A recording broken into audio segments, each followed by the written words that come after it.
Welcome to the WagerTalk Podcast for the week ending September 24th. We've got a big show tonight as David Todd stops by to fill us in on all the soap opera things going on in Pittsburgh this week. Big game on Monday Night Football in Tampa for the Steelers. He'll fill us in. We've got VR, a.k.a. Vegas Runner, will be stopping by during Handicappers Corner, tell us where some of the sharp action has been on this week's college and pro games. Ralph Michaels, Dave Cokin join me in studio. Mark Seidel's behind the controls, making sure we sound good. I'm your host, Marco D'Angelo. Let's get this party started. Tonight's first guest is David Todd. He is my go-to guy when it comes to the Pittsburgh Steelers. You can follow David at David M. Todd on Twitter. He is also the co-host of the Terrible Podcast. David, welcome to the show. And before we get started, I want you to tell our listeners right out of the gate what the Terrible Podcast is, because I don't want them to think it's a terrible podcast, because it's really an excellent podcast. Yeah, Marco, thanks. Good to be with you guys. Yeah, about 9 years ago, I got started with a guy who's actually now relocated to Vegas. We were trying to come up with a name with this Steelers podcast, and obviously a riff on the Terrible Towel. And he threw out Terrible Podcast, and I started laughing so hard that that's the name that we christened, and it's been over 1,000 episodes. You can hear us Monday, Wednesday, and Friday.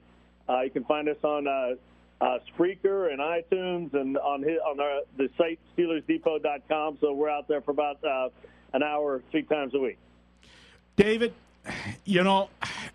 I'm 56 years old. I've only seen 3 coaches during my lifetime that I can remember for the Pittsburgh Steelers. Obviously, Chuck Noll, Bill Cowher, and now Mike Tomlin. The stuff we're seeing going on right now under Tomlin's regime, we never saw these things under Chuck Noll and Bill Cowher. Is this a Mike Tomlin problem, or is this just the 2018 superstar athletes that this is what we got to deal with? Yeah, I think it's the latter. Certainly there were some issues with, you had Fats Holmes shooting at helicopters in the Chuck Noll era. You had Justin Strelzik on his motorcycle. There were events along the way, but because of social media and because of the kind of pervasiveness of social media, everybody knows everybody's business all the time. And I do think, look, the situation with the Steelers is getting a lot of attention. The Le'Veon Bell situation, he's allowed to, obviously he's not under contract. He's not holding out. He's actually not under contract, and he's chosen not to report. So he's forfeiting the opportunity to earn $853,000 each week he doesn't report. But that's what's been negotiated with the CBA. So that's one situation, and I think the frustration there, and for guys on the team, is they expected that to play out this year the same way it did last year. He skips training camp. First week of the season comes, he reports Monday. All things are fine. Well, that obviously hasn't happened, and now I don't think anybody knows what Le'Veon Bell's going to do, except I'm sure he will report by week 10 so that he can earn his year of service and become a free agent. If he weren't to do that, the Steelers would control his rights for another year. So that's the one issue. And then the second issue is Antonio Brown. And we see this about 1 or 2 weeks a year. Antonio Brown gets frustrated, pops off on the sideline, bad body language, sulks a bit, and then, he's back to being Antonio Brown. Is it a big deal? I don't know. I mean, there's a lot of conversation here. Mike Freeman wrote a national article about Mike Tomlin losing the locker room.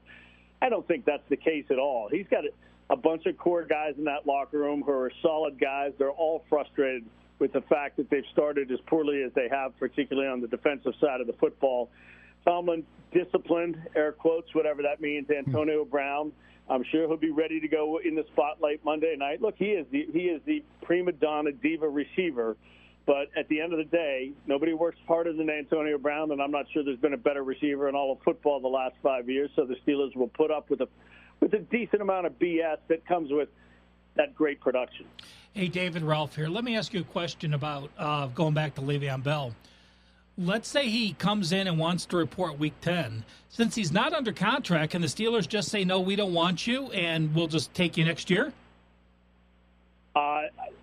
That's a great question. In terms of reporting, if they were to if they say they don't want him, they would have to pull the franchise tag. So that's out there for him to sign. If he comes in to sign it, then he reports and he's fulfilled his obligation. If the Steelers were to pull that, well, then he becomes a free agent and can sign with any team. The interesting thing is, each week that goes by, obviously the Steelers don't have Le'Veon Bell, but they have $853,000 going to next year's salary cap. Dave, let's say that he does come in.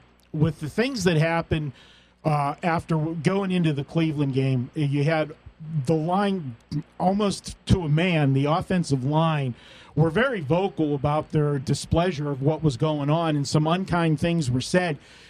Do you think that can be repaired if he comes back and signs, or is this just going to be lost and maybe the Steelers have to do something they've never, it's not been their trademark to trade a star or trade somebody because of contract issues, but would this be something that they might have to look at?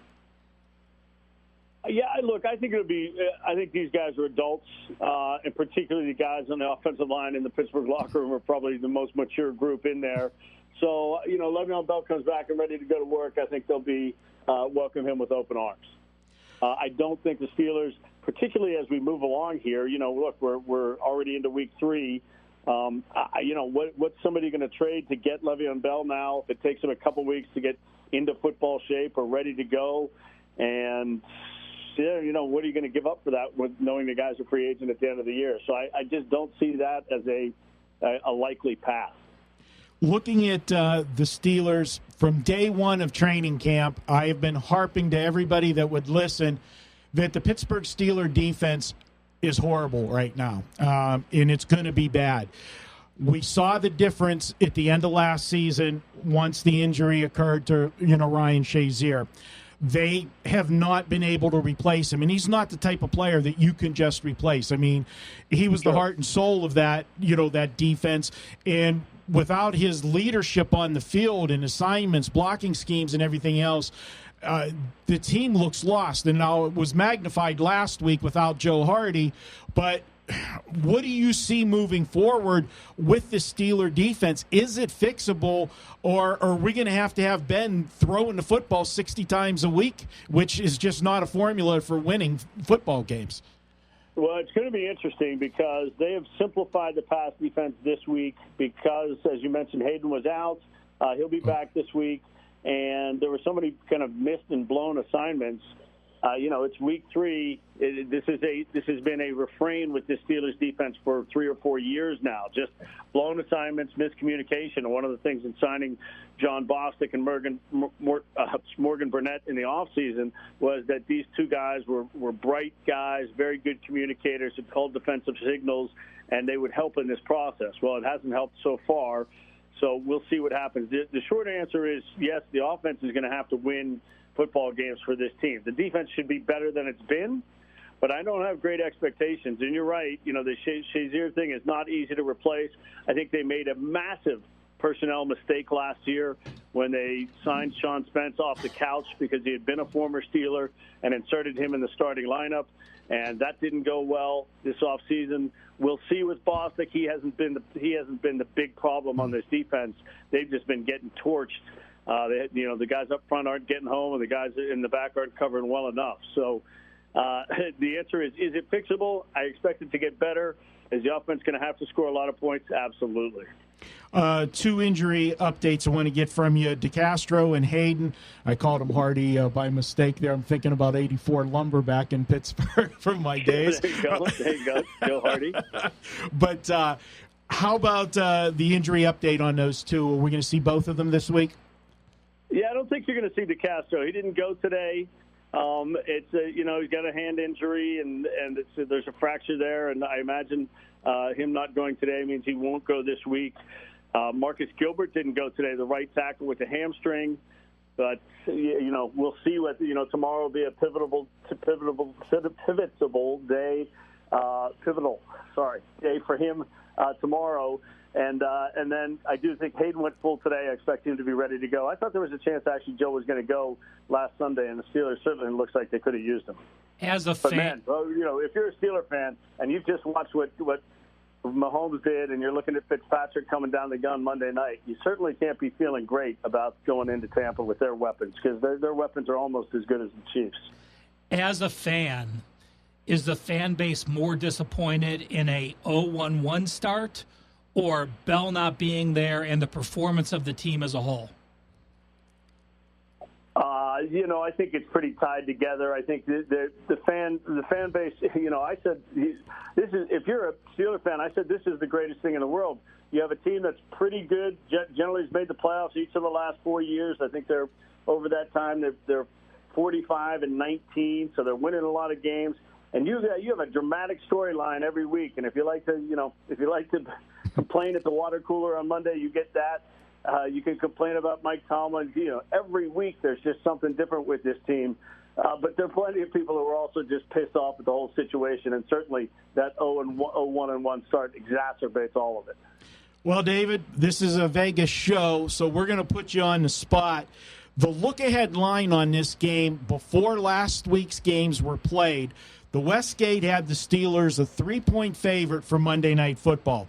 After last week's results, the game opened up Steelers -2 and almost immediately went down to 1. And we thought for a while that this was going to go to pick and maybe even see Tampa Bay come up a 1-point favorite. But we've seen it bump back up a half a point with the Steelers at 1.5 right now.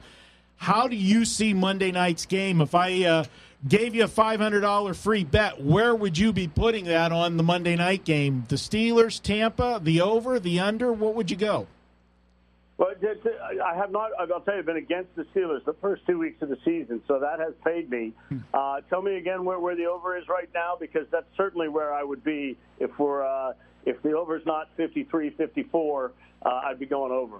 Yeah, I'll give you the updated it was 56.5 going into this morning. I think that's the number. I mean, look, I'm looking at this game kind of, 28-27, 31-30, something like that. There's 54s popping up right now. It was 53.5, but we're seeing the 54s coming in. If you wait till Monday, it's good. It'll be higher come Monday once the recreational players get in there, because they're not betting unders. I can tell you that. Yeah, I put 400 on the over and 100 on Tampa. You know what? I'm going to put you on the spot one more time. You're picking Tampa to win the game. That means the Steelers could be 0-2-1. Give me the record after 16 games with where they are right now. I still think this is a pretty good football team. They can get out of this game with a win, but I really don't like where their defense is right now. They got a very interesting schedule coming home with Baltimore and Atlanta the next 2 weeks, and then at Cincinnati before they have the bye. We're going to know a lot about this team by then. I'll give them 9-6-1, but I don't say that with a lot of confidence. Well, I tell you what, with that upcoming schedule, if they don't get this one on Monday night, they're going to be staring. Then you've got some must-win games there. You can't if they lose on Monday. You have to win both the Baltimore and Cincinnati games. Yeah, that's not good. And boy, you're not making my side bet with my co-host here, Ralph. We got a crab leg dinner on this one in honor of Jameis Winston. I got the Steelers, and he's got Tampa Bay. And the whole time you were talking, he's making faces at me with butter dripping down his chin and everything else. I'm like, okay, all right. Hey, I needed you to have my back here, buddy, but that's why I go to you, because, you cover the Pittsburgh market, but you're not a Pittsburgh, yes man. You're going to call it like it is, and that's why I listen to the Terrible Podcast and, want to get you on these shows whenever we got anything Pittsburgh, because you're going to tell us the way it is, and I'll look forward to having you on, down the road when we've got some of those big games. And the Steelers, they got some big ones on the schedule, that's for sure. The Baltimore games are always big, and, of course, our annual get beat by New England game, that always comes up. We always find a new way for New England to break our hearts. This year last year they used the referees, that's for sure. But Dave, good stuff having you on. Follow David at David M. Todd, and check out The Terrible Podcast, guys. If you want to follow everything going on, the interactions of the Pittsburgh Steelers, check out That Terrible Podcast. Great name for the podcast, and it's anything but terrible. Dave, thanks. We will talk to you down the road, my friend. Hey, guys, thanks for having me on. Enjoy the games this weekend. All right. That was David Todd. We will take a quick break here. When we come back, we're going to take a look at where the money's going with some of the sharp bettors, college and pro football. That's up next here on the WagerTalk Podcast. It's Manic Monday, and that means every pick at WagerTalk.com is just $9. Get a play in any sport valued at up to $30 for just $9 each and every Monday at WagerTalk.com.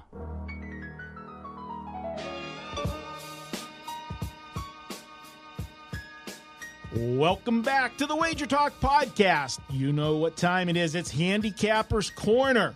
We had him on last week. Everybody loved having him on board. Well, we brought him back this week. You might know him as VR. You might know him as Ace. You might even know him as Vegas Runner. Greek Gambler. He's all of the above. You can follow him on Twitter at Greek_Gambler. He's my man, VR. Ace, how you doing, my friend? When you can't put a ski mask over your name, you have to change it. It's the only way to get down in this city. All right. Hey, everybody loved last week's segment, so we brought you back on this week. And we've got a few college games, few pro games we want to talk about. Friday night, we've got a game. Florida Atlantic travels to play Central Florida. Now, this is a game that we've seen some movement all over the place on this game. Tell us if this is sharp money, where it's at, and who they're betting. Yeah, I can tell you for certainty this is going to line up as sharps. I hate using the word squares because what does that mean? You know what I mean? That the public, and then who's the public really? You know, everybody thinks they're sharp. So at the end of the day, who's the public? But it's going to be one of those situations where the books are heavily one-sided with most of the market on the favorite, and the betting syndicates, the wise guys, are on the other side.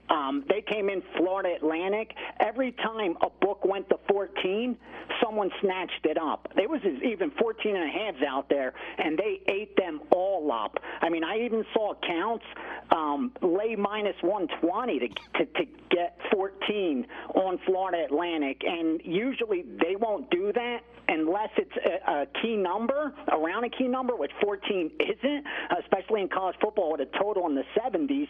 But it's a way to get more money down, and they'll do that. They'll pay the extra juice for that case, for that to happen. So that tells me it's 100% legit, the Florida Atlantic side. And the over also.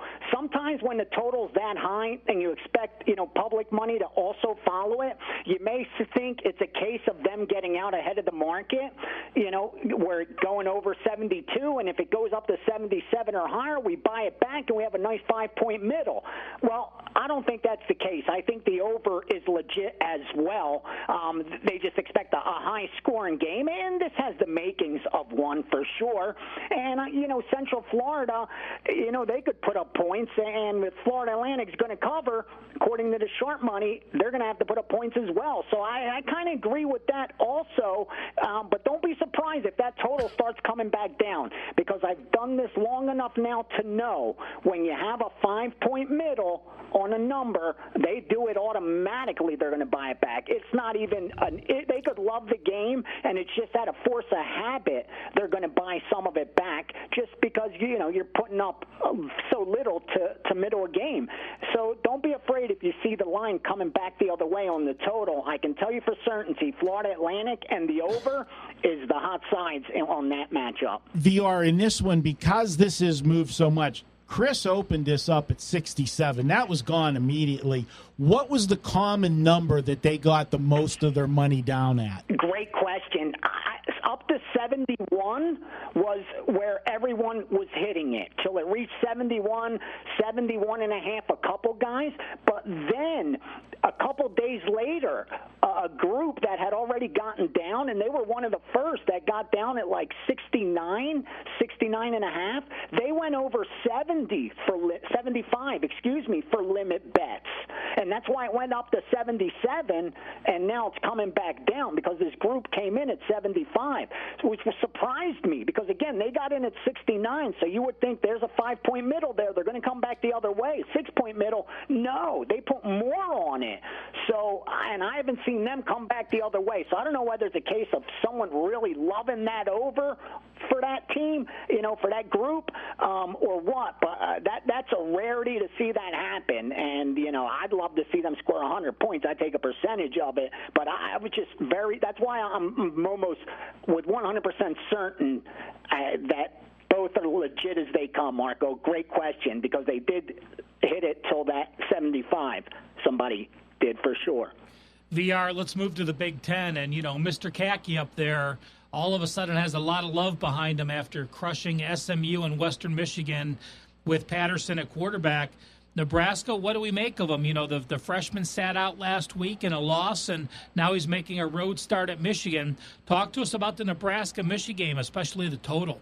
Yeah, this is another game where you saw movement pretty much immediately come in on the over. Now, it was under that 49, anywhere from 49 to 51. They're kind of important numbers, more important in NFL totals, obviously, than college, where the scoring is so drastic compared to the NFL. But with that said, after it went past that 48.5, 49, it still got hit at 49. I mean, it got bet up all the way up to 50 was when the last group got involved, and that's why you're seeing 50 and a halves. Now, the only thing that scares me is you would think they'd lay the 50 and a half to 51, and I haven't seen that yet. Now there's people that piggyback these moves, so you may see that, get to that, but it isn't betting syndicates that are going over now. I mean, most of them stopped from what I've seen. They got down at 48.5, they got down at 49, 49.5, 50, and then they just pulled back the reins and stopped there. So if it goes any higher, I'd venture a guess it's piggybackers doing it or the public. But from speaking to bookmakers, the early public money they've seen come in has actually been on the under in this game. You're more of a matchup handicapper as far as stylistic handicapping goes, so I don't know if that makes sense. Last year they put up 51. The year before they put up only 33. So both those games went under, but those totals opened in the high 50s, if I'm not mistaken. Last year it was close to 58, 59, and the year before that it was above 55. So even though they adjusted and brought it out a lot lower this year, and those games had gone under, they went over this time. But the public seems to be following that under trend. But again, they don't bet the totals enough to where it knocks out the exposure of the wise guys. More times than not, books are exposed on totals based on what the wise guys do, and that's why they're probably going to need the over and hope the under, and hope the public's right on this one. Well, this is the first year that Harbaugh has had a quarterback that isn't an embarrassment. And, with Patterson coming over from Ole Miss, the transfer, learning the new offense, he's obviously done well. But I have a follow-up question, and educate me as well as the listeners.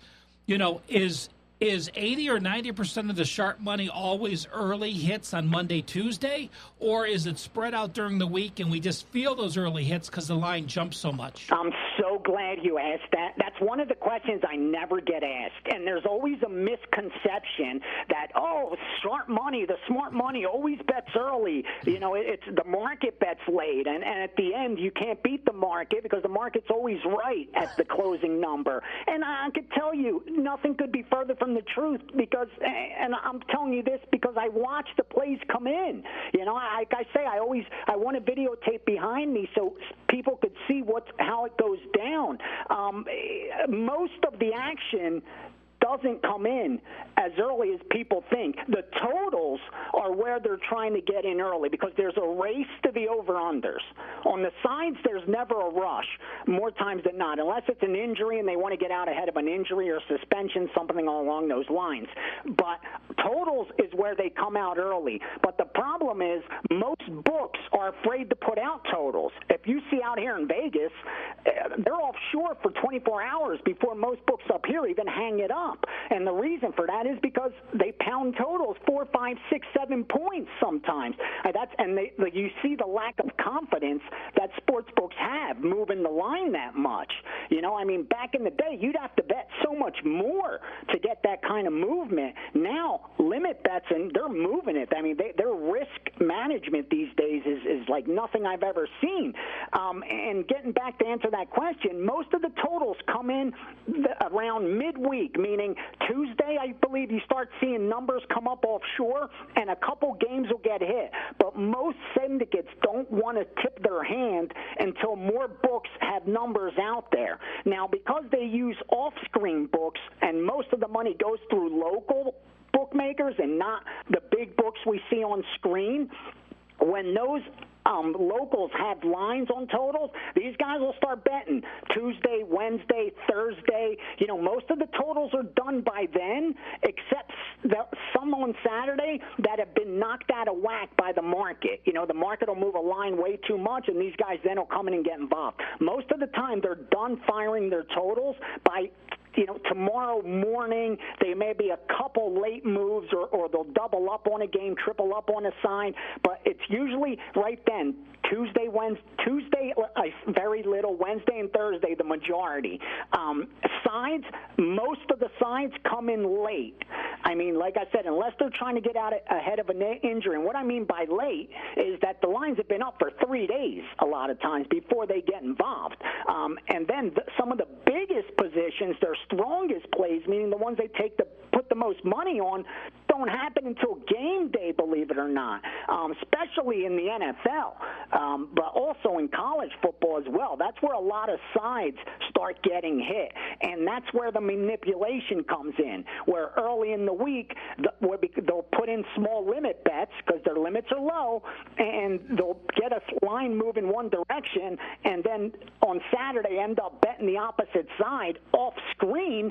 And it's funny, so many times I'll see tweets or I'll read, the next day in different sites, and people saying that these games got steamed or they were the sharp sides, and I'm like, nothing could be further from the truth. They were on the opposites. Like, I could show you these tickets. These guys are betting the opposite of what you are calling the sharp side. It's just they're making it move the way they want you to believe it's going, and then they end up doing it off screen on Saturday. So that's why I'm always hesitant about those early sides, of giving them too much confidence. With that said, you don't want to be too late and miss out on a number, but a lot of manipulation and setups are done on sides during the week, and the totals aren't set up. You can't get down enough money to set them up. The reason totals move so significantly isn't really manipulation. It's a case of it moved 6-7 points, so now we have a middle, and we're going to come back the other way.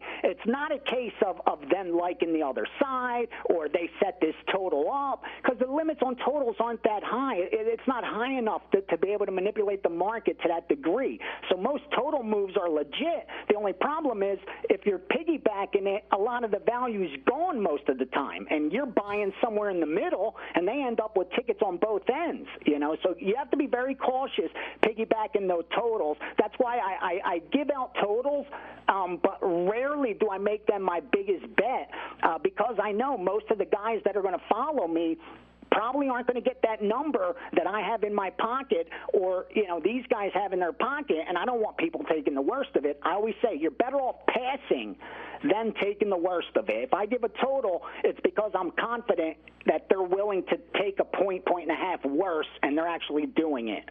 The last college game, and it's a total as well, and this one, VR, when I see them make a move on a total, and it's a move on the under, and it happens earlier in the week, I take notice, because just if they would wait till the end of the week till the public gets involved when the limits are bigger, they're generally going to get a higher total, especially with a team like West Virginia. We know their MO. They score a lot of points. They're the coach is an offensive genius. Defensively, they're not the best of things, and you see these, ungodly high scores with them. They're, like a Baylor type team. But this week, we saw a total open up at Chris at 62, Kansas State and West Virginia, and we saw that immediately go to 60.5. So, that caught my eye. But what's confused me right now is there's been no movement. This thing is hung at 60.5. And I got to ask, because sometimes you actually did we talked about this stuff on videos and stuff. Could this possibly be one of those head fake games where they're going to come late in the week when the limits open up bigger and pound the over? Because they did take this one under to 60.5, but there's been no piggyback after that. Yeah, and it's one of those games where exactly what you said happened, and I don't forgive me for going off. Videos are short and we get straight to the point, but this being a podcast, I want to give people that take the time to listen some actionable information. It's great to have a winner for this weekend, but it's even better to get information that you could use moving forward, because in the short sample, no game's guaranteed. So forgive me if I go off on tangent sometimes. Feel free to stop me. With this game, two groups right away came in on that under. I think what happened was when the books adjusted it, most guys probably had their number around that 60 range, and is why they didn't get involved. You got to remember, they're not working together, and a lot of times they'll even disagree. This week I think I'm going to take a picture of my sheet and tweet it out, so you could see every play that was taken, every side, every total, and you'll see a lot of the totals are opposite guys on opposite sides, even at the same numbers, or one will go over 55.5, one will go under 55.5. It's just two groups that completely disagree on how that game's going to go, and more importantly, like I said, they don't all work together. So in a perfect world, that's exactly what you would think makes perfect sense. Let's sit back. This is a game that's definitely going to get bet over by the public. There's no doubt most of the public money is going to be on the over. 6 or 7 out of every 10 tickets. That's probably going to force some over money to put this line up even higher from that opening of 61. But the thing is, they don't know that for sure. You don't know when someone else is going to pull the trigger. So if you see a 62, a 61.5, and you're like, yeah, that's where the value is, but yeah, if I wait, maybe I could get 63. You don't know if this other group's going to come in, take your 62, take your 61. Now it's at 60, and you can't get involved. So that's kind of where the reasoning makes sense, but the fact that everyone's not working together, and more importantly, they're all chasing the numbers, and to them, the teams are irrelevant. It's a number game. They don't bet teams. They bet numbers. They stop. If the number's not there, they don't bet it. Where most casual bettors, I want to bet Green Bay -2.5. If I get to the sports book, they're -3. 9 out of 10 guys are going to bet it. These guys are those 9 out of 10 that won't bet it because it went from 2.5 to 3. And so they have a cutoff, and with that game, I think 60 was the cutoff. I think that was the situation with that game. I won't go as far as saying they're going to come in and blast the over and it's a setup, because the initial move went up. It opened 61 and got to 62, and that's when money came in. At least the groups that I give accounts to, but two of them came in on the under 62, and both these are pretty legit, where they're most of their stuff, they don't do too much manipulation. That's why in that game I tend to think the under is a legit move, and it being opposite the public probably has a little bit of value. But when that's the case, I think what you want to do, if you miss for some actionable info, if you like the sharp side on that, and what you could learn from what Marco just touched on, if you agree with that under move, and they bet under 62, and now it's 60.5, and you're like, what do I do? Do I take it? I always say, rather than take the worst of it, you're better off waiting, especially if they're on the opposite side of the public, because the market may move this back up for you. Remember, there's two things that move lines: money and respect. And even though the public doesn't get respect, they bet a lot of money, and that money forces books to adjust their lines. So even though the wise guys are on the under, if a wave of money comes in on the over, they're going to go back to 61. They're going to go back to 62. They don't care. They'll do that. a lot of times. So you're better off waiting and seeing if I could get that better number late in the week, or like I said, just let it go. There's going to always be games. That's the one thing you're never going to run out of, games to bet. So you may as well look for the ones that give you the best of it. You know, the one thing we're not going to run out of is stuff to bet. So for me, that's how I look at it. But as far as that being a legit move, I think it is. The side is what I'm not sure of, because it got bet up to 17, and I didn't see who did that, how it got there.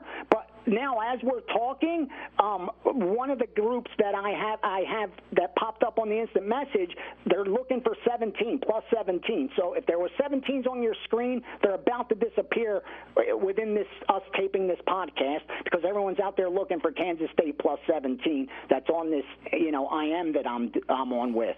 So, it's the side they like Kansas State. I don't know who pushed it up, but I can tell you they're now buying Kansas State plus 17 and the under at 62, the guys that I work with.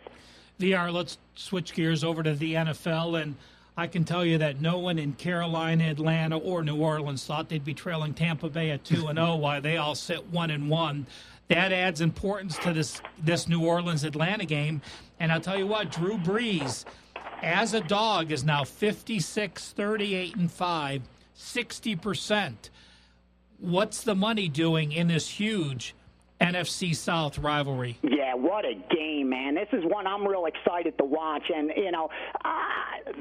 the listeners that know me know I have a little soft spot. I'm a Saints fan, but I never let that affect my approach, especially when I bet.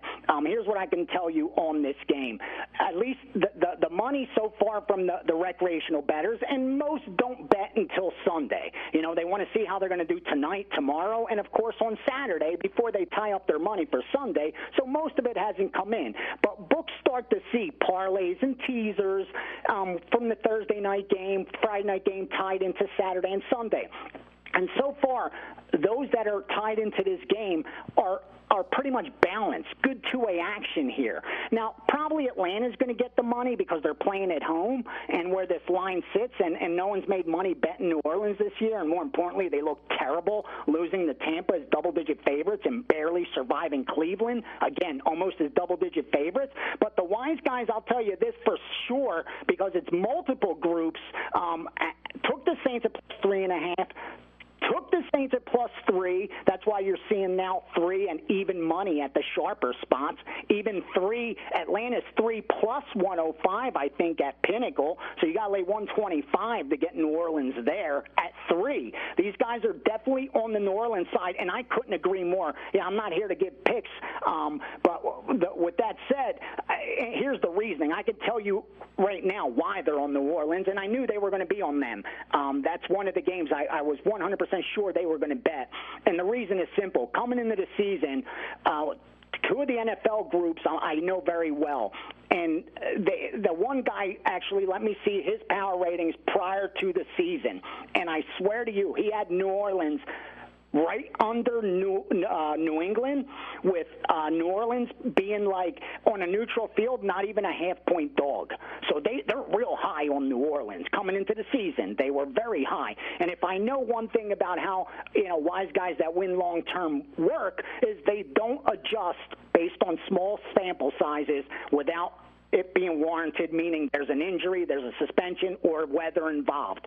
So they didn't adjust their power ratings on the Saints very much, and that's simply why they are on the Saints. This is the time, if you ever want to think maybe value on a future, probably now's the time you're going to want to get on the Saints future, because as far as, like I said, power rating-wise, the sharpest guys on the planet think real highly of this team, and more importantly, they probably have never been lower as far as their stock price right now. When you come off a game like that against Cleveland and Tampa Bay, your stock's not going to be very high. So anyone that likes the futures market, taking a little stab at New Orleans right now probably wouldn't be the worst idea ever. And at least this week, the sharp money's on your side. They took 3.5, and more importantly, that they took the 3. So this ain't even a case of trying to middle the game. Usually when they take the 3.5 and back off, that to me signifies this is a numbers play, and they're just taking the best of the number and with a chance to maybe work a middle, or at the worst have a 3.5 when everyone else has 3. Not the worst spot to be in, being stuck with that ticket. But the fact that they took the 3 at -110 tells me New Orleans is as legit as they come. Now, the over also got some money from sharp accounts, but that I wouldn't be as sure. That may be a case of getting out ahead of the market, because this total is probably going to climb. It probably shouldn't go in any direction but up, and it may be a case of getting out ahead of the public and maybe locking in 53 if this one's going to get the 55 by Sunday. Moving to Green Bay, Washington. Now, when you think of Green Bay and Aaron Rodgers, you think of points, and they got points last week against, nobody would have expected a 29-29 game with Green Bay and Minnesota, the way that Minnesota defense is. Now you got Washington that lost at home to Indianapolis, but yet we've seen this game open up offshore. It opened up at 47.5. When it came out finally here at the Westgate, it was 46. We've seen that tick down again. It's at 45.5. Money coming in on the under. And like I said, the John Q. Public is not betting NFL over-unders as far as unders on Wednesdays and Thursdays of the week. They're playing their bets on Sunday because, as you said, they got their money tied up on Thursday night action, Friday night action, their Saturday card, and then when they see when the dust settles what they got to work with, then they're plowing on Sunday.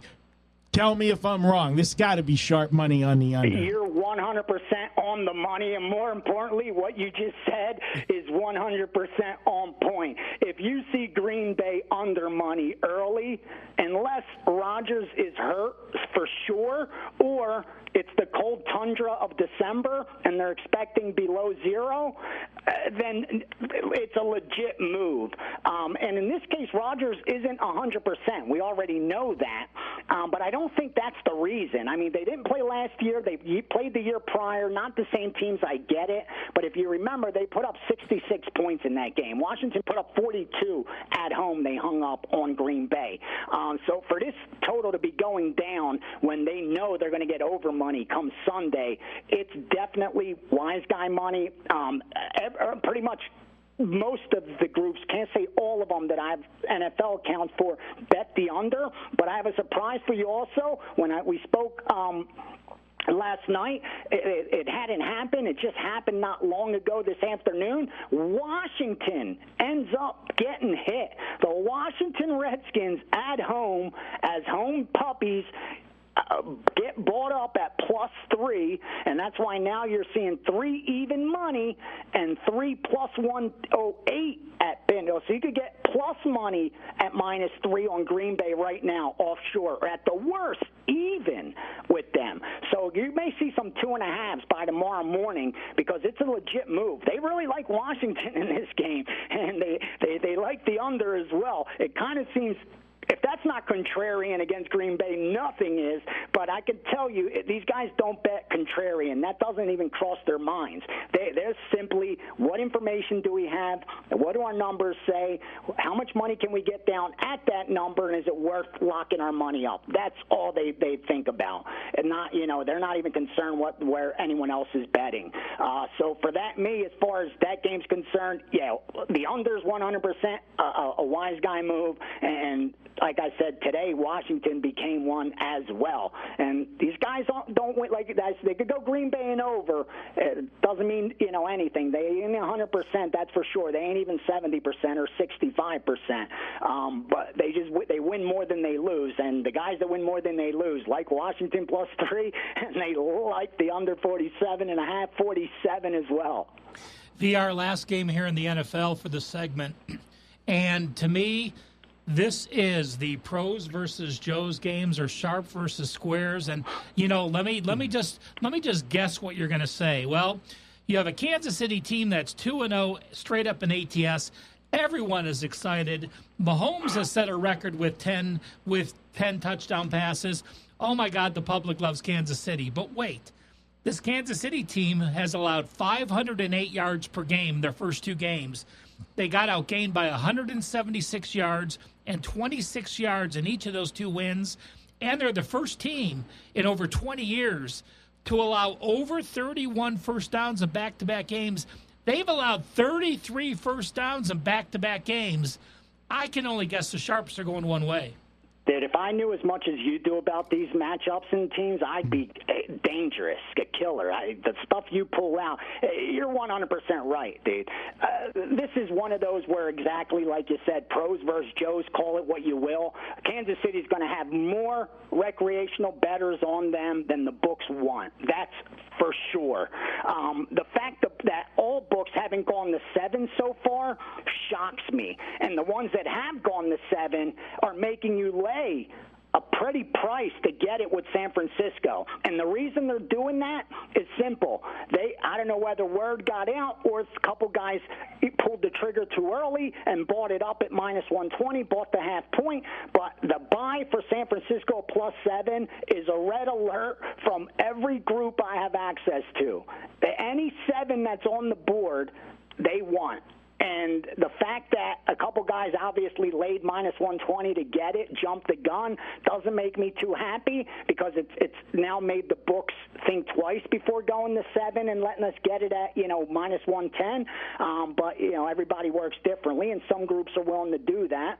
And that's the case that happened here for sure because San Francisco's on red alert. And you're right. I mean, listen, we did this game at WagerTalk when we did a video, and this is another game where I was 100% certain we were going to get a buy order on San Francisco. And the reason is simple. Prior to the season starting, San Francisco versus Kansas City on a neutral field, I'm telling you right now, San Francisco would have been a 1.5 point favorite prior to the season on a neutral field. Now, after week 2, what are you going to adjust the game? 1 point maybe? 1.5 even, which is unheard of? Okay, so we make it a pick-em. Now we give Kansas City 3 for being home because their home field is so strong. We'll give them 3. They should be around 3-point favorite. Kind of what the last week's line, if you wanted to bet it, the look ahead was 4. Kansas City -4. Now it's 6.5. You know these guys were going to bet it, and the fact that they're charging you 125, 130, I even seen to get 7 on San Francisco tells you the books are pretty comfortable taking that -6.5 action on Kansas City, or else all they got to do is put it up to 7. If they want to limit their exposure, if the books want no risk on this game or minimal risk, less risk, let's put it at that, because public money outweighs sharp money by a huge margin, and it outweighs wise guy money by an even greater margin.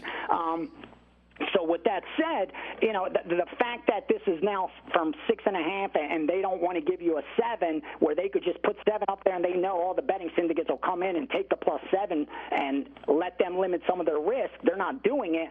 They seem comfortable taking in all that Kansas City money. Now, I don't know how comfortable they're going to be come Sunday when they start looking at their computer and it says, and they see the amount on that one side. They may say, okay, let's let these guys come in and grab that 7.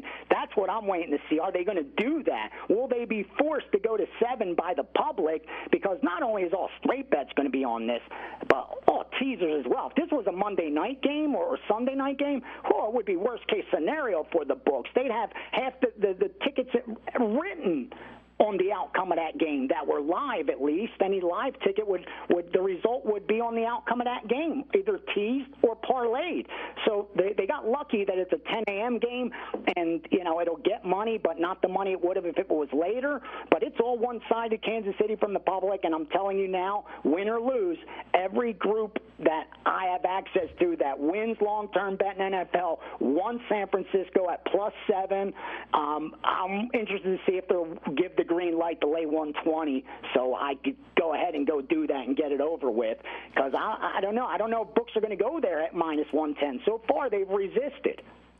All right, good stuff, VR, and I'll tell our listeners they can check out your plays for the weekend, Saturday and Sunday. Stop by WagerTalk.com, check out VR's Yeah, best I'm dropping bet. a bomb Saturday and Sunday, baby, this week. Check it out. Saturday and Sunday, get VR's best play at WagerTalk.com. Appreciate you stopping by. We'll have you on some different times during the course of the season. Always enjoy talking with you and looking forward to continue doing the videos.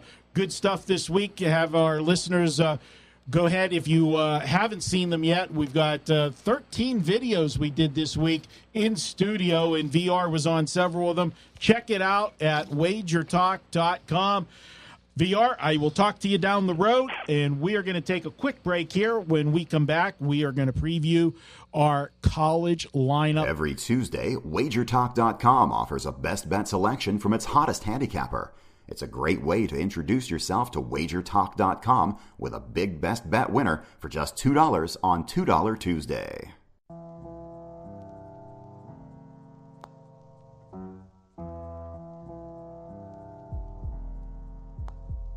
Welcome back to the Wager Talk Podcast. We're going to head into our college football previews.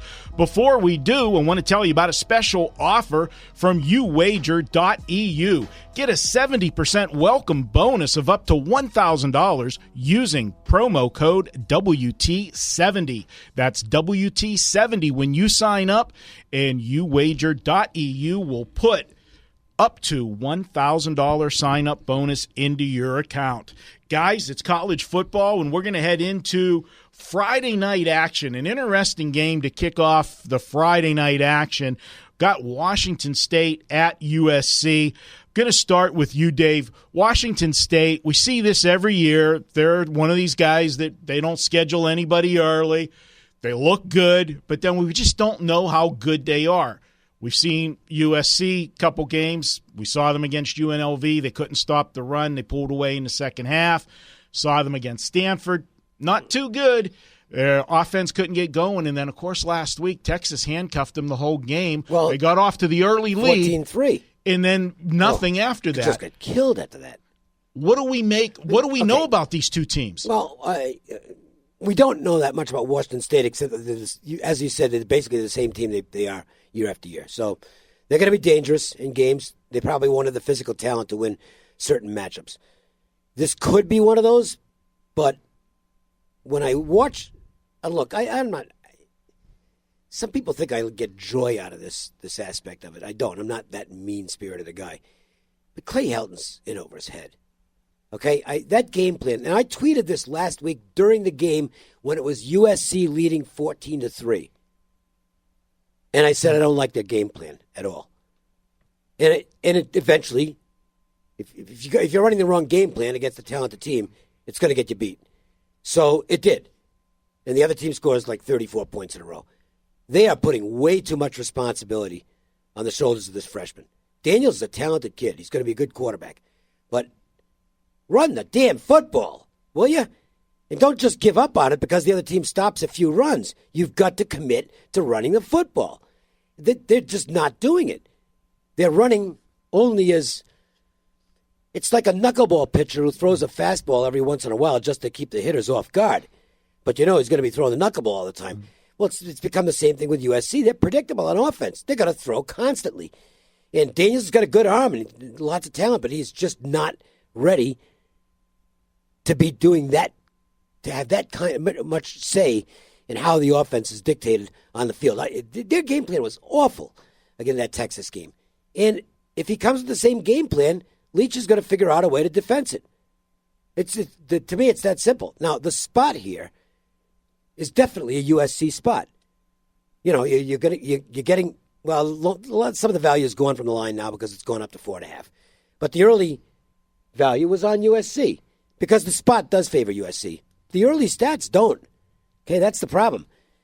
So I'm kind of betwixt and between here because my current numbers, favor Washington State. The other stuff favors USC, but I don't trust the coach. And I would generally go more with the situation than a short sample of a short array of stats, especially against, so-so opponents. It's not like Washington State's been facing the iron of the FBS so far. I guess I lean USC, but boy, there's no way I'm playing this game. I want to see if USC makes some changes. And if I do, maybe I'll consider them down the road. But right now, it looks to me like a team that's going to have a coach in the hot seat before too long. Ralph, you look at this one, and when you look at USC, they've had their problems so far this season in their ability to stop the run. We saw what UNLV did against them. Now, the last two games, they didn't give up the same yardage that they did to UNLV, but that's UNLV's whole offense basically is the rushing attack. If they're not able to stop the run, and fortunately for them, they're drawing a foe that doesn't run that much. They're going to pass first. Do you see that as a fundamental edge for USC that they can do some damage here? Well, I mean, I think they were fine against Stanford. They allowed 343 yards. Bryce Love didn't go off on them. They just couldn't score, giving up 17 points. And Texas broke a couple big plays, but they only gave up 398 yards. I just think we're going to see a different USC team with a freshman quarterback now at home. Listen, it's tough going on the road to Stanford, going on the road to Texas, two top 30 defenses, and you've got a freshman making a second and third start ever in college football. And the speed of the game is different, yeah. And again, with no rush game. Well, listen, if you can drop 4 or 5 guys back and be able to rush everyone because you're not worried about a run game, well, then any quarterback's going to be in trouble. They can't throw the ball, let alone a freshman. Why isn't he running the ball? Well, he's only got 3 5-star running backs. Maybe he needs a fourth or something. I don't understand. They should be a run-first team. Yeah. I don't get it. I completely agree. But one thing to remember, as bad as USC has looked, they are 17-0 straight up at home under Helton. So, again, a different scenario being at home. And, yes, Washington State looked good week 1 against Wyoming, but, what they showed us against San Jose State and Eastern Washington was really nothing. They put up 500 yards in each, and they were actually plus 4 turnovers in that Eastern Washington game, or else that would have been closer than that 59-24 score. So I lean with USC, but like Dave said, until they show me something else, I just can't back them betting my money. I agree with you guys. I lean to USC in this one because at least USC has played some tough teams to get better, even though they haven't looked good. It's going to make you better playing tougher teams. It should. Washington State hasn't played anybody yet. Now, we go to this next one. Let's stay in the Pac-12. This is going to be a good one on Saturday in kind of the same situation. Oregon's another one of those teams, guys. We got Stanford traveling to Oregon. Oregon pads the stats at the beginning of the year. They're not going to step out and make any statement games early in the season. And then whenever they have that one loss, later in the season, and then they drop in the polls and everybody's crying, oh, the Pac-12 doesn't get any respect. Play somebody and you might get a little bit of respect. I'll start with you, Ralph. Stanford, Bryce Love, we know that this team's going to go, they start and finish with him. He just doesn't look the same this year so far. I know he's been banged up a little bit, but is it more than they're saying with Bryce Love that he just can't really get on track and get that big game like we saw week after week after week the last 2 seasons? No, I just think KJ Costello has to show something by throwing deep once in a while to open some lanes for Bryce Love. I mean, and again, any team can stop any team. If you could stack 7 guys in the box, you're going to stop a running back. Even Bryce Love, it's going to happen. And San Diego State is a very good defensive team under Rocky Long that knows how to stop the run, knows how to stop the option, and shut down Bryce Love. Costello threw it deep to Arcata Whiteside for 4 touchdowns or 3 touchdowns, and that opened up the offense. USC is a very good defense. USC is loaded with talent. What happened that game? Well, they had 343 yards. They struggled. They shut down Bryce Love, but they did enough to win. And listen, Stanford is 3-33 over-under their last 44 games on the road. And that's because they do this. They get a lead. They're happy with that lead. They had a 17-3 lead against USC. They were not worried about T.J. Daniels doing anything. They were not worried about USC's offense doing anything. So they're happy with their game. They're not trying to extend the scoreboard. So that game is fine. And then last week against UC Davis, they sat Bryce Love because, let's get him ready for that. So, on paper, this is another game where I actually have Oregon as a 3-point favorite. But when you play Bowling Green, Portland State, and San Jose State, and you have the number 128 schedule out of 130 teams, I can't back them till I see what they've did. You have a quarterback, Hebert, who they said was going to be a Heisman quarterback. He's completed 51% of his passes against those 3 defenses. That concerns me if I wanted to back Oregon. This is another game where I'm going to just watch and see and learn from this game to move forward. I'd have taken Stanford if they'd remained a dog. I knew they wouldn't. I saw that opening line on Sunday, and it's like, that's not going to last. And it didn't. Stanford is the favorite in the game. You know, I'll disagree with you on one thing, though. And they didn't against USC, but I don't think they felt they had to. Against San Diego State, they actually did try to extend the lead and did so successfully in the fourth quarter. They were throwing on first down in the fourth quarter with the lead because San Diego State decided, well, we are committing to stopping Bryce Love, and they really did. And Shaw had no hesitation in letting Costello throw the ball deep, and they had great success. So that tells me that maybe Shaw is a little more flexible than he's been in the past, and that's a good thing for Stanford because they got a lot of talent on this team. I think Stanford looks like the best team in the Pac-12 right now. I think they might be better than Washington, and, you know, they're unbeaten, so they could be a team that gets into the playoff conversation. That makes this a really important game for Marco because they are going into Oregon. I know it's a different coaching staff, but the Ducks still, the players are going to remember that 49-7 bottoming out last season. I mean, that was the low point in the Oregon season, was the game at Palo Alto. They got absolutely killed by the Cardinal in that game. And lost the year before at home. Yep. Stanford's beaten them the last 2 times. Well, I think in both cases, Shaw, I know Shaw gets maligned for being too conservative, but he's really a good game planner. And he's an above-average coach, and Oregon has not had an above-average coach in the last couple of years. I think Stanford's going to get through here. I don't know that I'm comfortable enough to lay the points on the road, but I do think Stanford's the right side in the football game. Yeah, we've seen the money obviously come Stanford, and you look at Oregon's game last week. They played San Jose State. They were a 42.5-point favorite. It looked like they played vanilla offense in that game. They only scored 35 points in the game, a 35-22 win. They clearly were looking ahead to this game and make sure they didn't get anybody hurt. So was Stanford last week. They didn't even run on the sidelines and coach the other guys. They said to Bryce Love, he didn't. You know, he did not get in the game at all, and he could have played. So they were geared up for this game too. All right, and just go ahead, Ralph. Go ahead. Oh, I was going to say one other thing. Stanford, they're not going to look past a Pac-12 game. They do have a big game next week as well.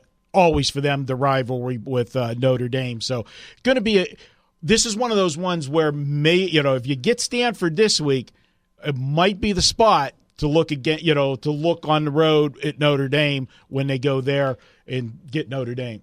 Marco, Dave, and I talked about this next game on the radio today, and my over-under is 2 touchdowns. We're talking about Wisconsin traveling to Iowa.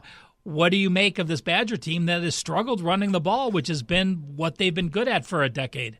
You know, I'd like to say, did they get caught looking ahead to this week? But, and looking past BYU, because they throttled BYU the year before. And BYU, they had the good first game, then they came back to earth against California. So, maybe they didn't take them for as seriously as they should have, but you're still not supposed to lose at home. No, that's the concern. And if they don't get this game going, Iowa, they're not going to beat you offensively. I didn't watch Iowa last week. I watched them when they played Iowa State. That offense of Iowa's is playing offensive, okay? But their defense, was good. Now, part of that was Iowa State, when they played Iowa State, didn't have that first game. So that was Iowa State's first game of the season because they had the first one canceled because of the weather. So they got a little bit of a sluggish Iowa State team. Kemp was limping all over the field for Iowa State, too. Yeah, so this is a spot where, I don't really know how good this defense is for Iowa, but I got to tell you, you got to think that Wisconsin is going to bounce back. This has been the best team on that side of the ledger for how many years now in, the Big Ten. I lean to Wisconsin, but I'm scared to pull the trigger. So let's first look at what happened to Wisconsin last week. What went wrong? I think they did look ahead, and I think they looked ahead even more after they drove down the field and took a 7-0 lead and kind of went through BYU like it was Swiss cheese early. And I think they thought, well, this is going to be easy. They know that they're 3 touchdown favorites in the game. They know they beat the crap out of the team the year before. They probably saw BYU's game film against California, which certainly did not make BYU appear in a favorable light. Okay? And I think Wisconsin thought this is going to be easy. And they weren't ready for the game. And then they get the double pass play in the second half, which was a beautifully designed play, and Wisconsin had no idea what was going on in that play. And then Wisconsin can't make a field goal at the end of the game. And they lost. in the big picture, I don't know that it means a whole lot. Wisconsin's probably not going to be a playoff team anyway, and they'll focus on the Big Ten. This is a slugfest. This is just an old-fashioned Big Ten slugfest between two teams that are defense first, that tend not to take chances on offense because they don't want to lose the game on offense. They want to win it with their defense. So if you listen to last week's podcast, and I talked about the LSU-Auburn game, and I said this game's staying under unless there's defensive scores or a special team score, something like that, stuff you can't handicap. And it did stay under. I think this is much the same game. It's a low total. By today's standards, it's an extremely low total in the low 40s. But I think the odds makers have it right from that standpoint, and I think this is the type of game that, barring fluke scores you can't account for on defense and special teams, I think it's the 17-13 type of football game where, it's probably going to last less than 3 hours. They're going to run a lot. And it might come down to a field goal at the end of the game. I like the under. Ralph, what do you like in this one? You know what? I agree with Dave, and I think there's actually value. The total's only 43 when we're recording this on Thursday, and I just think there's sometimes you can't have a total. You can't make a total low enough. Army-Navy has gone under how many times? Because two-option teams, they just can't make a total low enough because they think it's out of whack. And with all the offense playing, there's a group of 10 or 12 teams in the league that are going to run the ball first, be conservative, not beat themselves, not throw deep. Don't worry about it. And these are two of them. One interesting fact, Iowa is 9-2-1 as a home dog. But both of those two losses were to Wisconsin. I think Wisconsin's won, their last four visits? Last four here, yeah. 17-9 and 28-9. So even those two home games they didn't cover, they still went under the total by a significant margin. This is a game, again, even with a total of 43, I think there's value to the under. All right, guys, heading to another one. Let's go to the state of Texas. This is a big one. And talk about revenge, TCU and Texas. Both teams are coming off of big games last week. One team won their big game. The other team lost their big game. Dave, I'll talk to you on this one. When you have a game like TCU, they stepped way up in class in playing Ohio State last week. And they didn't embarrass themselves. They went pretty much toe-to-toe with Ohio State. They kept hanging with them. Game. They were minus 3 turnovers. That cost them the game, period. They put up a lot of yardage in that game against, what's supposed to be a good Ohio State defense. It is. But when you give so much in an effort like that and then you lose, a lot of people automatically say, okay, well, they're going to bounce back this week. But sometimes you lose a game twice. Now, I know this is a rivalry game, but that was a huge, huge game for TCU last week. I think with a younger coaching staff, that might be the case. But Gary Patterson's he's been to this rodeo several times.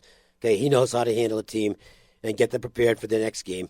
And I know TCU put a lot into that game, but I think they also knew it was a long shot that they were going to win the game, and that their real season begins here in the Big 12 against Texas. I think you might actually be getting a shade of value with TCU here because if TCU, if they'd have won the game, it would be a different line for this game. But if TCU had gotten blown out or something like that, I'm getting all over myself here. Let me switch to the Texas side in terms of why I think there's a little value in the game. That win against USC was not as impressive as I thought. As I think some people thought it would be. They looked at the final score and Texas scored 34 points in a row. And going back to what we were talking about earlier with Washington State and USC, I thought that was a big part of that was the fact that USC had a stupid game plan and Texas figured it out and were able to dominate at that point. They're not going to be able to do that against TCU. I'm just not convinced of this Texas team yet. Maybe this is the game they sell me on, but as of now, I still think TCU is a solid field goal better, even at Texas. Not going to make my card, but I would look at the Horned Frogs. Ralph, this is a big game as far as it's name-wise, it's big brother versus little brother. TCU's come up the ranks, obviously, the last several years in the state of Texas, and now, once they got themselves into the Big 12, people take them a lot more seriously. They've owned Texas. 4 straight years, they have dominated Texas. Texas has only scored 33 points in the last 4 games. They've been outscored 153-33. So you know Herman and company have this one circled on the calendar. They got a revenge win last week. Do they make it 2 revenge wins in a row?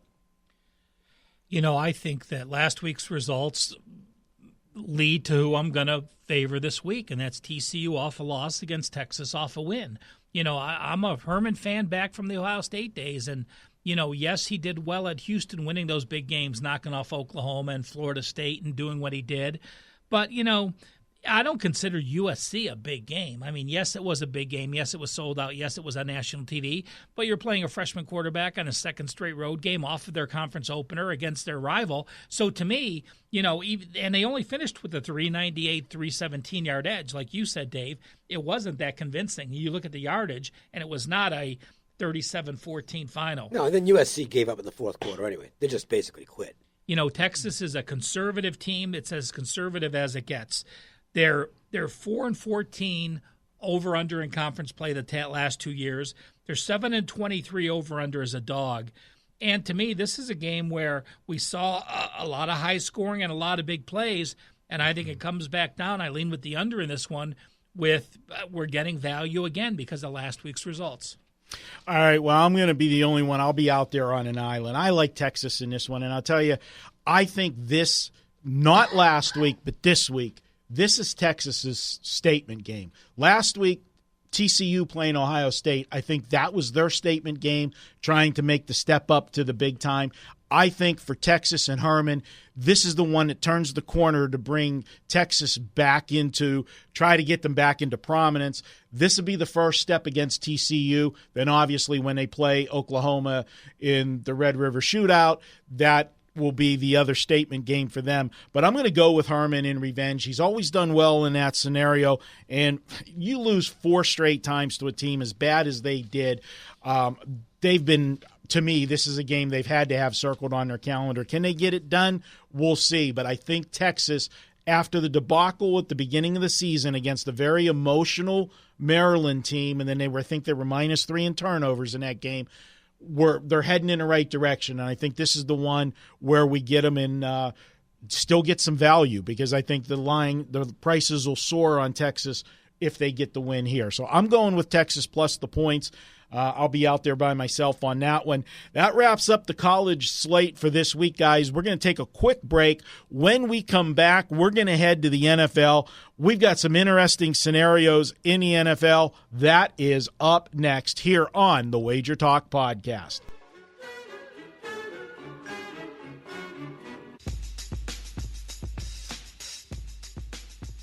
Welcome back to the Wager Talk Podcast. We're heading to the NFL. Some interesting games this week, and none more interesting than this first one. Dave, I'm going to start with you. Indianapolis goes to Philadelphia. It's the return of Carson Wentz. Yep. Now, we know that Nick Foles has had his problems. The offense has been stagnant the first couple games, all preseason. But I got to ask, can we really expect Wentz to come right in, pick right up where he left off? There's got to be some rust there. I don't care how much you practice. It is not game speed. No, and I don't think the Eagles are going to allow him to be reckless. Let's put it that way. I think you're going to see a conservative game plan out of Philadelphia where they manage the ball and try and eat up some clock and just have some time-consuming and productive drives. Boy, the Colts played well last week. Look, I think their defense stinks. And I had it rated as the 32nd defense out of 32 coming into the season. They held the Redskins out of the end zone last week. Now, part of that was the Redskins' inefficiency. But, you have to give Indianapolis some credit, too. I mean, it's not easy to pitch a no-touchdown shutout. They gave up some field goals, but they didn't give up a single touchdown. And that's not easy with today's rules in the NFL. So maybe this offense or this defense is a little better than I thought. Indianapolis has played 6 pretty good quarters out of 8. Because they weren't bad in the Cincinnati game until they had a meltdown in the second half, and the defense fell apart, and Dalton got hot, and they couldn't stop A.J. Green, and nobody else can either. So, I wouldn't be surprised if the Colts hang around here. I don't think this will be a blowout. Ralph, we talk about coaching trees and so forth, and the big coaching tree is Belichick. But in this game, we got a unique situation with Indianapolis, and he wasn't their first choice, wasn't their second choice. How far down the list was Frank Wright on the coaching choices for Indianapolis? But he comes straight from this Philadelphia team where he was the offensive coordinator the last 2 years. When you see somebody like that and then they go against their former team, it's got to be an advantage. And we had this situation in week 1. I talked about it with Todd Haley. He brought that playbook with him, shares it with his defensive coordinator, knows how to, attack things. How much of an advantage is that for Indianapolis in this game? If I would say a point and a half in my mind, and it certainly gives them some confidence. And Wentz comes back, and Wentz, yes, he was 12-3 ATS his last 15 starts.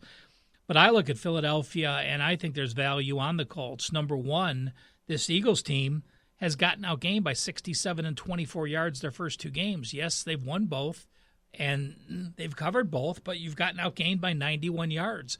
And now you're paying the price of being the Super Bowl champ with another inflated line. They're actually 1-1. They lost. Yeah, they lost last week. They lost to Tampa on the road. It's like, wait a minute. Yeah. I had the over in that game. Yeah. You're right. So to me, they won because Philadelphia and Tampa Bay both won for me. So it's all about Ralph. I know. I was sitting there, and I'm not kidding. I was having a senior moment. Yeah. It's like, the Eagles won?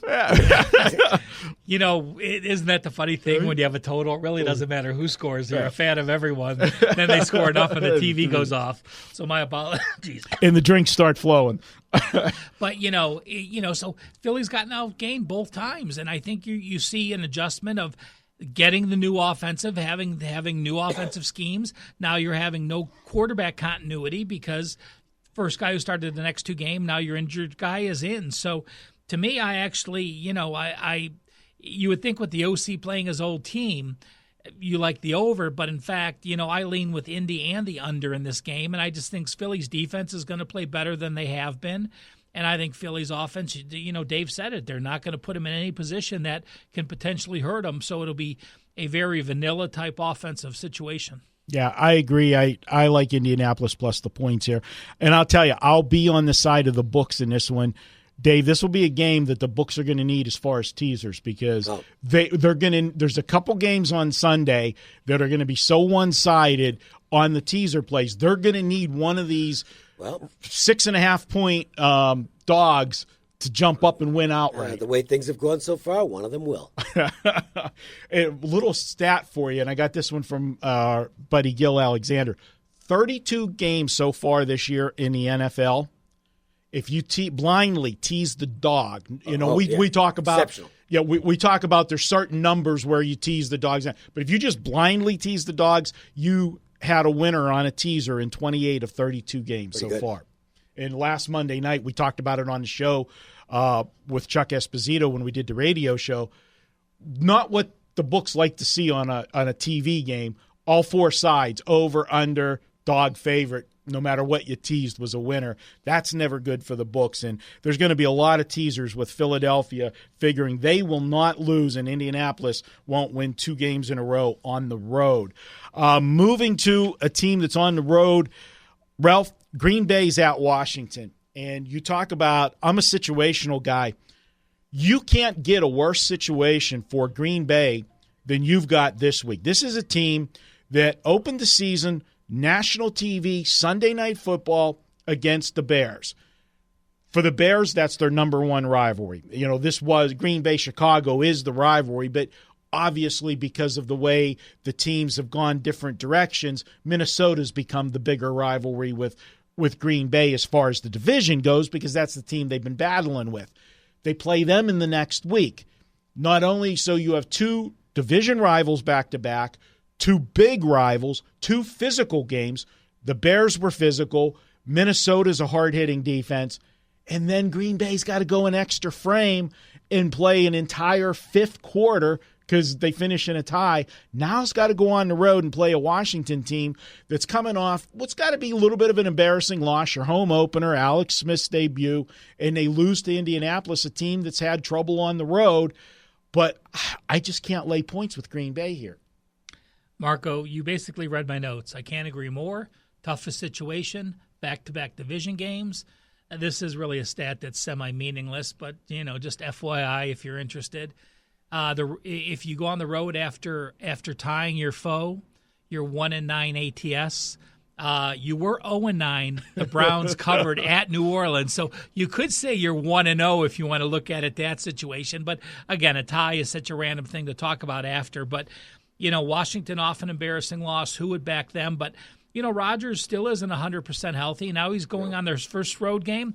I completely agree. I don't know if I have the guts to go on Washington, but it's clearly the side I lean with. Dave, you look at Green Bay. 18 rushes for 69 yards against the Bears, 24 rushes for 98 yards against Minnesota. Granted, Minnesota's, if not the best defense in the league, they're top 3. Right. But if Green Bay cannot run the football on some kind of semi-consistent basis, they're going to get Aaron Rodgers killed because, when you become one-dimensional, they can pin their ears and come after you.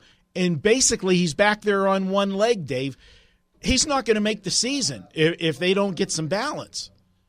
No, and I don't know if they're going to, because the personnel just isn't great right now. Outside of why is it? I just put the thing on vibrate and it's still ringing away.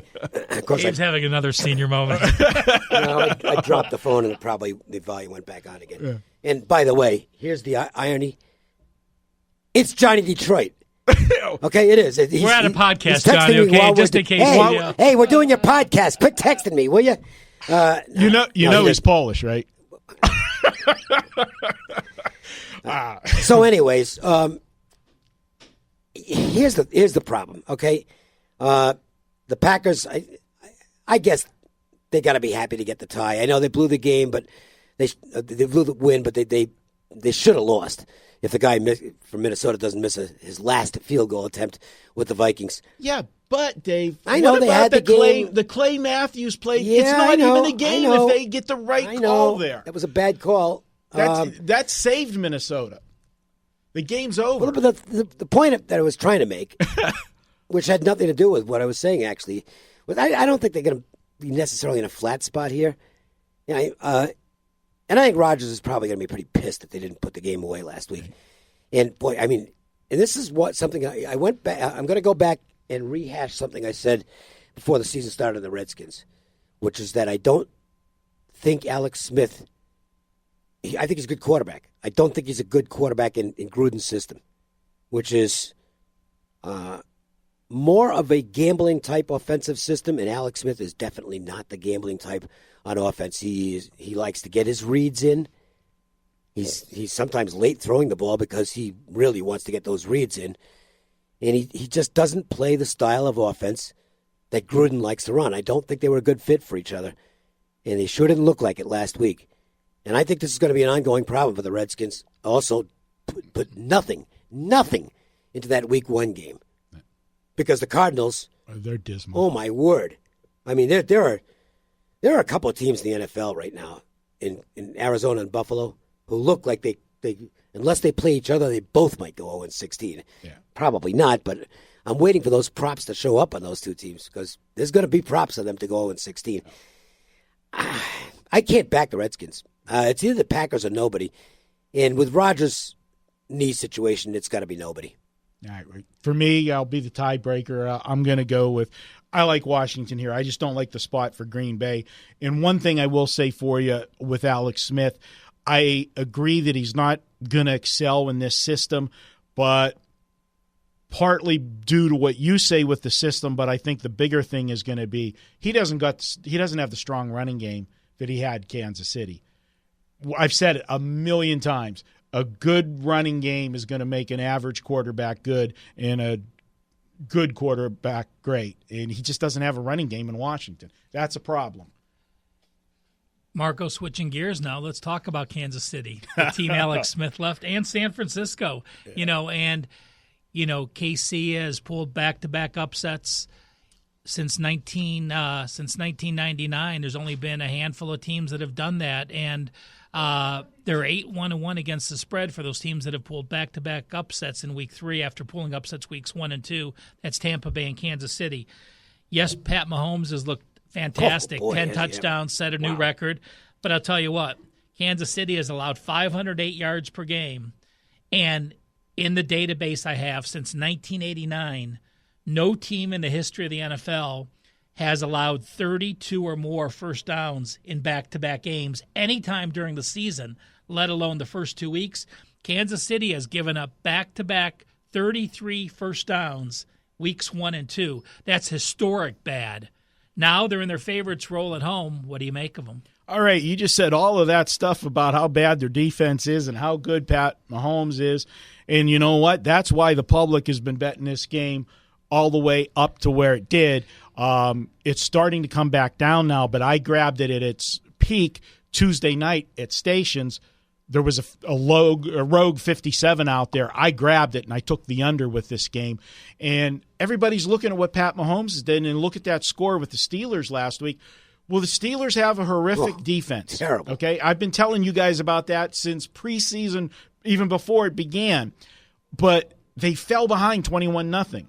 The first week, the Chargers fell behind 14-0 5 minutes into the game. It changes the complexion of the football game when you get those quick scores and those big leads, because then the defense lacks a little bit. You're giving up chunk plays, because you're sacrificing yards for clock. But they face two quarterbacks in Phillip Rivers and Ben Roethlisberger that could bring teams back and had a ton of weapons to do so.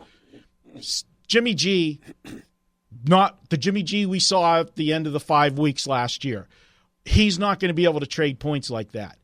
Also, I don't see Kansas City, if they get the big lead this week, we haven't seen Andy Reid do it. And maybe everybody says, oh, it's the new Andy Reid. He's letting them gunsling it all over the field, because they had to keep throwing because of the teams they were playing, because they kept coming back. San Francisco's not going to exchange points with them.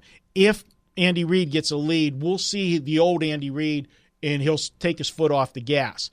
Also, let's flip it around to the 49ers. Your game plan has to be to try to shorten this game and keep them off the field. If you look at the stats of the first two games, it looks like the Kansas City rush defense is their strong suit. It's not. Nobody's running against them because they're so far behind. The Steelers rushed 13 times last week. They threw the football 60 times in that game. Run the football. Make them stop you. Eat clock. Play ball control. I like under the total in this game. I've already bet it. And it'll be one of those unders where you're going to be holding your breath, because if it gets out of control, they can score quickly. But I think you're going to see a game. I see this as a 28-21, 27-21 type game. Well, look, I'll make it real quick. Everybody's talking about Chiefs over, Chiefs over, Chiefs over. Okay, I'll take the under, because it's just a contrarian play, and I'm not going to try and make a case for the Kansas City defense, which does suck. Okay, and their offense is really good, but that's a lot of points. And the 49ers aren't just going to go in there and say, okay, you can play your style of football. We'll just lay down. So I'll go with the under as well. You got another thing going here. I mean, no one knew what Pat Mahomes was. You now have two games of tape. Yeah. These DCs are now going to make adjustments to what he's done. I mean, the first game you don't know. The second game, Pittsburgh doesn't count because they can't make adjustments. The third game, you have a defense that can. But that notwithstanding, I just think you have a KC squad that's gotten outgained by 176 and 26 yards their last two games. An angle from Mark Lawrence's playbook. Teams that have their home opener week 3 after starting on the road, if they're playing a non-conference foe, only 20, 45, and 2 against the spread, a 31% play. You come on the road, it's not that same home opener effect as you normally have if it's week 1 or week 2. So, I lean with San Francisco in this game. Although I will, and I'm not saying that it's not going to get there, but I think they're going to be absolutely insane at that stadium this weekend. And that is one of the noisiest and best fan bases in the league. It is a legitimate home edge. There's a definite home edge. Yeah, I would say Kansas City, Seattle, and maybe New Orleans when it's loud. For outdoor stadiums, it's Kansas City and No Seattle. question. Yeah, clearly. Bar none. All right, guys, let's head to Monday Night Football and my Steelers. What a soap opera they are. Well, Mike Tomlin has supposedly laid down the law this week in practice. Now, we'll find out what impact that has, but they have been a soap opera so far, and that's, to me, the reason they're 0-1-1. I mean, it's this team has clearly not been focused on what they're supposed to be focused on the first 2 weeks. And now they're going in, and they're facing a team that's really excited about things with Fitzmagic dealing all over the field. They're 2-0. They feel great. And Pittsburgh's got his work out for him in this game. Ralph, we got a bet. We did the video this week on this game, so I know where you stand on this one, and you know where I stand. But tell our listeners why you're on the side you're on. Because you were on the other side. Marco and I doing videos, we tend to disagree with each other. So we have a crab leg dinner thanks to James Winston on this game. And, you know how we asked people to put comments on? This actually was a good comment. Somebody said, "Hey, 2014 wants their joke back about the crab legs because that's been so long with James Winston." I think that's perfect considering if you're going to that's all he's going to be doing. He's not playing anymore. Yeah, he's not going to be playing. Yeah. As of now, it doesn't look like he will. But I think that's very inventive. You're going to bet a crab leg dinner. Yeah, that was Marco. I give Marco credit. He came up with that on that was on the top of your noggin. So Can I come? He wants to be the mediator. He doesn't care who wins. Crab legs. Are you kidding? I'm there for crab legs. Absolutely. This is a game where I don't have a strong opinion on it, but I'm just backing Tampa Bay at home with an offense under Fitzpatrick that's now dynamic. We know they have the receivers to get there. And Pittsburgh, to me, is just a mediocre offense. Yes, Connor's had some appearances, but they're a mediocre offense, a mediocre defense the way they're playing now. They have all the distractions, and yes, Tomlin put his foot down, but there's still even more distractions coming out. There's a new book coming out that Ben Roethlisberger slept with that famous stripper the day after she slept with Trump. That book's coming out next week. They were talking about it on Clay Baker and Ed Graney were talking about it on the press box before your show, Dave. She spent a lot of nights alone somehow. So anyway, that is now coming out this week too. So that's the story of Pittsburgh, and just another layer to he can put his foot down, but there's still distractions on the outside. But I just look at Pittsburgh. I will give you a good stat, Marco, to back up your Pittsburgh play. Pittsburgh is 7-1 as a favorite off a home loss. So, there's not many home losses. They're going to be the favorite? It's going back and forth. Yeah, it's bouncing back and forth. I think Pittsburgh will go off the favorite. I still think it's back and forth. Yeah, we talked on the show. I still think that there's going to be enough of the public bettors that are still going to stay with Pittsburgh on game day. Just I think they're going to go off 1.5. Yeah, and one angle for Tampa Bay is that they're one of the teams with Kansas City off back-to-back upset wins, weeks 1 and 2. In week 3, those teams are 8-1-1 against the spread. So, I think that the NFL takes a few weeks for teams to catch up. If a team's really making a positive rise up like Tampa Bay has, or we think Tampa Bay has, the line is not caught up with you yet. If they beat Pittsburgh and go 3-0, I think by week 4 you're certainly going to have that disadvantage. And on the flip side, Pittsburgh, I think, looked so good the last few years because Cincy looked bad and Cleveland looked bad and Baltimore looked bad that they just had a nice record with their division foes that now I think they're just another year older and Ben's another year older, and I just think they're coming back to the middle of the pack, and it's taken a few weeks for that to adjust as well. I think it's an overreaction because the Cleveland game, let's not forget, it was halfway through the fourth quarter and Pittsburgh was up 21-7. I had the Browns. I'd already marked it down as a loser. And that was the game. Todd Haley had the playbook, the whole 9 yards. It was a fumble return for a touchdown, and then a freak play on fourth down. Beautiful thing. And last week, 21-0, Pittsburgh had to totally trash their game plan. James Conner, no factor at all in the game. 13 carries. I think they'll get back to. I'll use the old phrase what Chuck Noll used to do. They're going to get back to basics this week, and that's what they need to do. Get it back to being balanced. Big Ben can't be slinging the football 50-plus times in a game and win football games. I'm sorry. All right, Marco, Mr. Pittsburgh, you won your Pittsburgh bet week 1. You won on the Steelers week 2, the play you gave out. I gave the over. And week 3, your Pittsburgh play is? I'm taking Pittsburgh in this game, and there's two things that have gone unnoticed. Not too many people realize in last week's game. Joe Hayden was not in the lineup for Pittsburgh. They need some stability on that defense, and he is that veteran guy because, like I said, they have never replaced Ryan Shazier, and they may never replace his talent, but they don't have any quarterbacks on that defense to get people. They were blowing assignments left and right. And on the offensive line, DeCastro was out, supposed to be back this week. Those are two big injuries that also compounded the situation last week for Pittsburgh. So my official Pittsburgh play for this week is the take the Steelers. So what kind of seasoning are we going to get on those crab legs that we're going to get? We're dipping in butter. Nice. I can go with some Old Bay. I like Old Bay. How about the Cajun? There you go. That's pretty good too. Is there a wrong way to eat crab legs? Is it Joe's Crab Shack or is it Hooters for crab legs? No, Joe's Crab not Shack. Joe's Crab Shack. Joe's Seafood Crab Shack and Stone Crab. There is a Joe's Crab Shack, and we're not getting off there. No, it's closed where I live. Oh, they closed that one when you did? Okay. Gee, what a shocker. Look, as far as the game's concerned, I don't trust them on the road. I mean, they've just been bad on the road. I think, if I don't have that bias going in, I'd probably take the Steelers here, but I do. And to be honest, on Monday night, I usually wait until Sunday to really break down the game, and see if I've got a play on it. So I'll call it a lean on the Steelers right now, but that's it. I don't know if your New England blood will let you take the Steelers. Why? Patriots. You don't want the Steelers having a win. Well, no. Why? What do we care about the Steelers? You still beat us either way. Home field, non-home field. The Patriots got 5 Super Bowl rings. We got 6.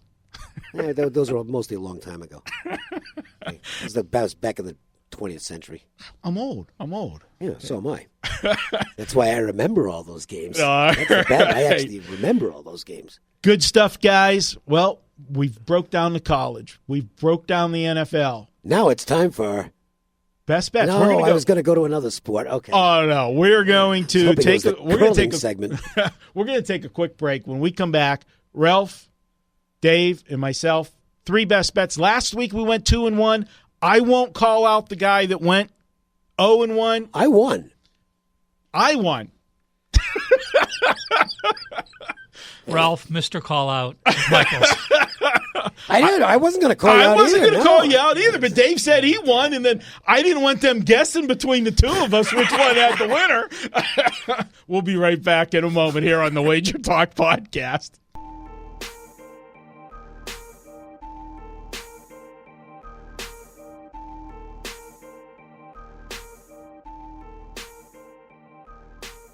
Welcome back to the Wager Talk Podcast. This is the segment you wait for each and every week. It is Best Bets, 2-1 last week. We're going to start with the one, our number one. Ralph, who do you got for your best bet this week? Well, all I know is that Marco and Dave, before the last segment ended, said that I was the person who gave out a best bet loser. And then during the entire break, I heard 5 more minutes of we both won and you lost. So let's start with you, and hopefully you can turn it around. Well, I lost on the Baylor total last week. I had Baylor and Duke under the total, so why not go right back with the Baylor Bears? But this time I'm going to back the Bears. And really, I'm not backing the Bears. I'm playing against Kansas. Kansas had lost 49 straight road games. They went into Central Michigan and got the win. Then last week they play Rutgers with a banged-up quarterback, and they got the win. Well, what happened in each of those 2 games? They were plus 6 turnovers. No college football team in the last 20 years has even been plus 4 turnovers in back-to-back games. They've been plus 6 turnovers in back-to-back games. That doesn't happen this week. We're getting great line value because of that situation in Kansas winning back-to-back games. Reality sinks in Waco. Baylor gets a big win.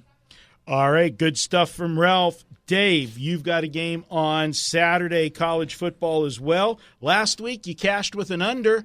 You're coming back with another under. I'm following the exact same pattern I did last week because we talked about LSU Auburn in the show, and then I used that as the best bet. And I'm doing the same thing here. We talked about Wisconsin and Iowa earlier, and I do think this is a decent play on the under in the Wisconsin-Iowa game. I just don't see either team taking a lot of chances, and I think it's going to be a value the football possession type of game with a very conservative outlook from 2 coaches who have conservative tendencies. So, to me, it's a game in the 30s, barring fluky scores, which you can't analyze beforehand. You can't guess at those. I'll go with the under between Wisconsin and Iowa. How about you? All right, for me, I am going to go with a game we talked about already, and I'll make it short and sweet because I went into deep detail. Kansas City, San Francisco, I love this game under. I think the public is overreacting to 2 weeks, and they've drove this total way too high. I'm taking under 56, Kansas City, San Francisco. That's going to wrap it up for this week's show. I want to thank all of our guests tonight. David Todd, Vegas Runner. You can follow David Todd on Twitter at David M. Todd. Check out Vegas Runner at Greek_Gambler. Big thanks to Ralph Michaels and Dave Cokin for joining me in studio tonight. Mark Seidel for making sure we sound good. Big shout out to our man in Detroit, Gianni Detroit. Hey, Johnny, don't call Dave during the show, okay, please? And he makes sure that this gets up on all of the social media sites, iTunes, iHeartRadio, Spotify, Google Play. You are loyal listeners. We would not have a show if it wouldn't be for you guys. I appreciate you taking the time to tune in each week to listen to us. I'm Marco D'Angelo. Until next week, let's cash some tickets.